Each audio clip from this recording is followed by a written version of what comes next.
Qegħdin hawnhekk infakru l-anniversarju ta' din it-traċedja. Però għaddejt kumment li grazzi għal passat nistgħu naraw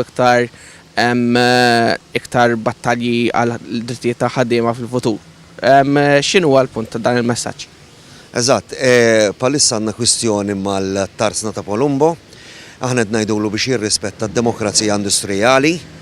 Il-Workers Union għandha uffiċjalment ir-rikonoxximent biex tirrappreżenta lil dawn il-ħaddiema u aħna qed inwissu lil Palumbo li jew ħajpoġġi madwar il-mejda biex niddiskutu l-kondizzjonijiet tal-ħaddiema f'qafas ta' ftehim kollettiv, jew inkella jkun qed jistenna li l-Workers Union tiddikjara jew tagħti avviż ta' tilwima industrijali bil-konsegwenza li jista' jkun jittieħdu wkoll azzjonijiet industrijali skont il-ħtieġa u skont dak kollu li tina l-liġi ta' Malta.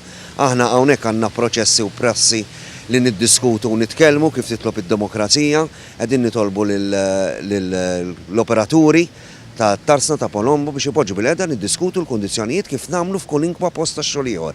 Hemmhekk għandna rappreżentanza u jrid jieqaf immedjatament it-teddid fuq il-ħaddiema għal dak kollha li jersqu għand il-Workers Union.